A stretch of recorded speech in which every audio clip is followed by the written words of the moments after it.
What's up, YouTube? Welcome back to the channel, Demo's Diecast. Thank you guys for tuning in today. Shout out to all of our returning viewers and subscribers. Thank you guys. Thank you very much. And welcome to any first-time viewers or new subscribers to the channel. Welcome, welcome. Hope everybody had a great week out there so far. Hunting, customs, whatever it may be, even if it's not with Diecast.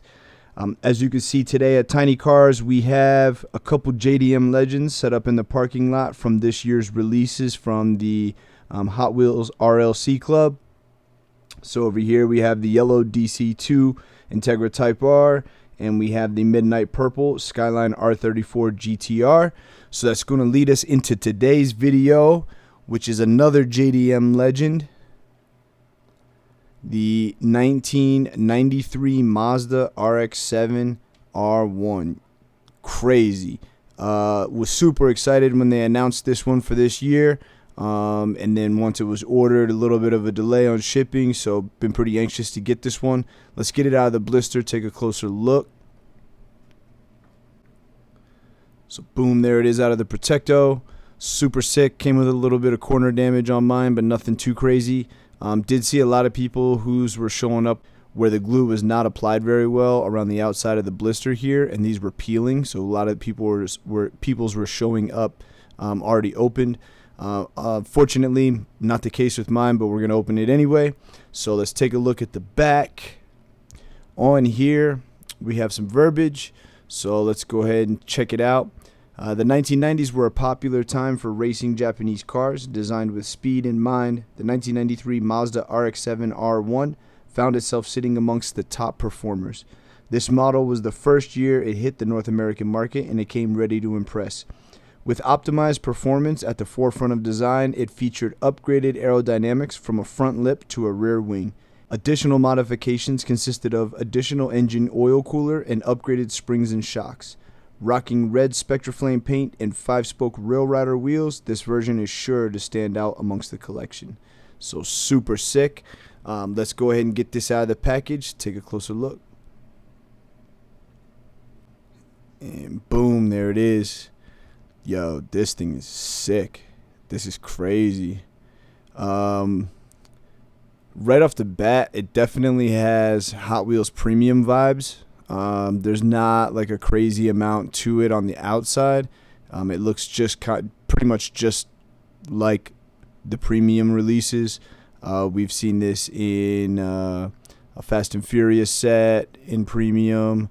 We've also seen some mainline versions of this as well. We've seen the yellow in the Street Tuner series. So right off the bat, that's giving those vibes. But that Spectraflame is amazing. Super nice. Really, really cool. We do have opening hood on this, which we'll get to. But for now, let's go ahead and take a closer look. Boom. So right off the bat, that red Spectraflame is really, really nice. Really like it. The paint looks good. I don't see a lot of imperfections. Check the hood. Yeah.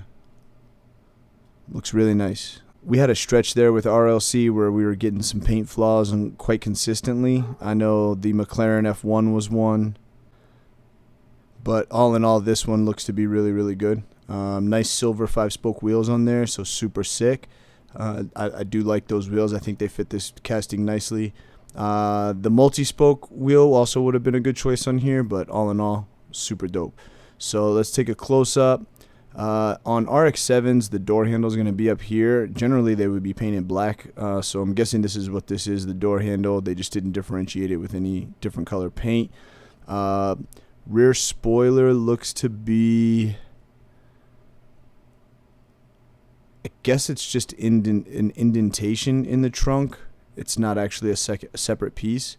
I don't think it is. It could be. It might be. I don't know. Eventually, one will probably get drilled and swapped, so I'll let you guys know at a future point. Take a look at the rear.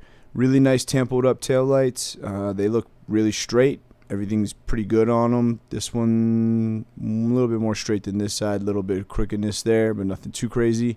You do get rear reflectors with the reverse lights in the rear bumper there.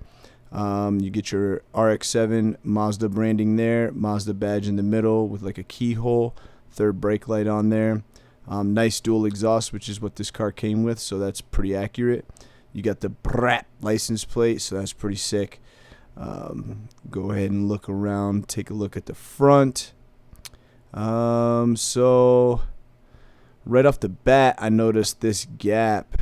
That looks kind of bad, I'm not gonna lie. Yikes. So first time casting, obviously.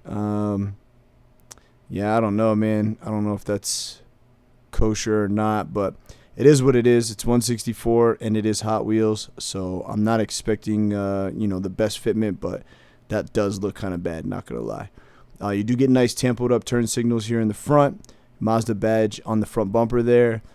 Side marker on the front bumper. Do get a nice black front lip, which is going to be part of the base, just like the premium casting is. So it looks like they did quite a bit with the premium casting, and then they just kind of cut the hood open and made it an opening hood. So let's take a look at the engine. There's our engine bay. So really nice painted up engine bay, super dope. You do get your intake manifold here. Some other painted details. You do get a nice strut bar that runs across. You got a front mount intercooler here piping out into the throttle body.